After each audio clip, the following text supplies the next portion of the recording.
ஆண்டவராகிய இயேசு கிறிஸ்துவின் நாமம் எங்கள் மத்தியிலே மகிமைப்படுவதாக. சங்கீதங்களின் புஸ்தகம் 16ஆம் அதிகாரம் 11வது வசனத்திலே ஒரு அருமையான ஒரு தீர்க்கதரிசன பாடலை கர்த்தர் தாவீதினூடாக கொடுத்ததற்காக நான் கர்த்தரை ஸ்தோத்தரிக்கின்றேன்.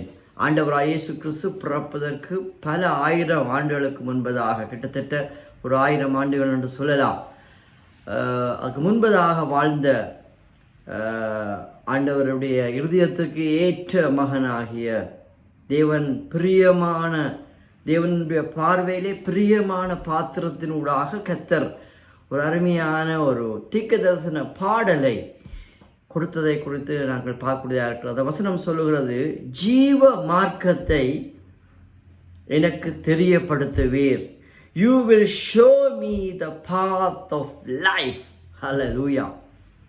தாவீதுக்கு ஆண்டவர் ஒரு வெளிப்பாட்டை, ஒரு தீர்க்கதரிசனத்தை கொடுத்தார். என்ன? ஒரு ஜீவ மார்க்கத்தை, ஒரு ஜீவ வழியை, ஒரு ஜீவ பாதையை நான் உனக்கு தெரியப்படுத்துவேன் என்பதை ஆண்டவர் அவனுக்கு உணர்த்தினபடினால்தான் அவன் பாடுகின்றான்.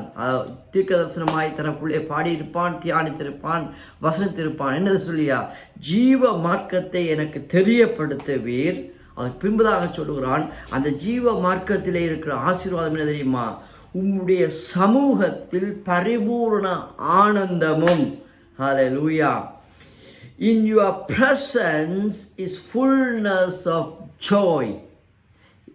In your presence fullness of joy.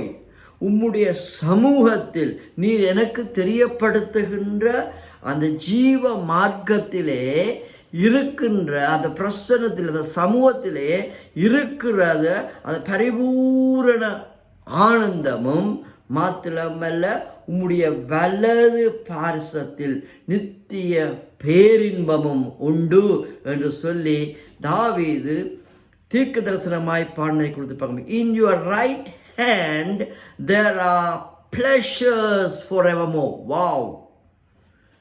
Evermore pleasures and fullness of joy, a perfect joy. என் அருமையான சௌரியே, இந்த அருமையான நாளிலும் கூட அந்த ஜீவ மார்க்கம் ஆண்டவராகிய இயேசு கிறிஸ்துவினுடைய மார்க்கம். இயேசு சொன்னார், நானே வழி, நானே சத்தியம், நானே ஜீவனுமாயிருக்கிறேன். So I am only the way, I am only the life, and I am only the way to heaven. அதாவது நானே வழி, நானே சத்தியம், I am only the truth, நானே சத்தியம் என்று சொல்லி. ஆகவே இந்த இயேசுவை நாங்கள் அறிந்து கொள்ளும் போது உங்களுடைய வாழ்க்கையிலே அவருடைய சமூகத்திலே இருக்கிறதான அந்த பேர் இன்பத்தையும் பரிபூர்ண ஆனந்தத்தையும் நீங்களும் பெற்று அதை அனுபவிக்கலாம் என்பதை நான் இந்த காலை வேளையிலோ இல்லாட்டி ராவேளையிலோ அந்த நாளிலும் கூட உங்களுக்கு அறிவிக்கிறேன். கர்த்தருடைய நாமம் மாத்திரம் மகிமைப்படுவதாக. ஆகவே அந்த ஜீவ மார்க்கமாகிய இயேசு கிறிஸ்துவுடைய மார்க்கத்திலே தான் எனக்கும் உங்களுக்கும் பரிபூர்ண ஆனந்தமும் மாத்திரமல்ல, அவருடைய சமூகத்திலே, அவருடைய வலது பார்சத்திலே நித்திய பேரின்பமும் உண்டு என்பதை அறிந்து அனுபவிக்கிறபடினாலே அவருக்குள்ளே நிலைத்திருக்கத்தக்கதாக கர்த்தர் எனக்கும் உங்களுக்கும் கிருபை பாராட்டியிருக்க. கர்த்தருடைய நாமம் மாத்திரம் மகிமைப்படுவதாக. கர்த்தர் சித்தமானால் மறுபடியும் சிறிய சிந்தனையோடு கூட உங்களை சந்திக்கும் வரைக்கும் பேரின்பத்தை தந்த, பரிபூர்ண ஆனந்தத்தை தந்த நம்முடைய ஆண்டவராகிய இயேசு கிறிஸ்துவின் நாமத்தினாலே CRMC திருச்சபை ஊழியங்கள் சார்பிலே என்னுடைய அன்பின் வாழ்த்துக்கள். கர்த்தர் தாமே உங்கள் யாவரையும் நிறைவாய் ஆசீர்வதிப்பாராக. ஆமேன். God bless you.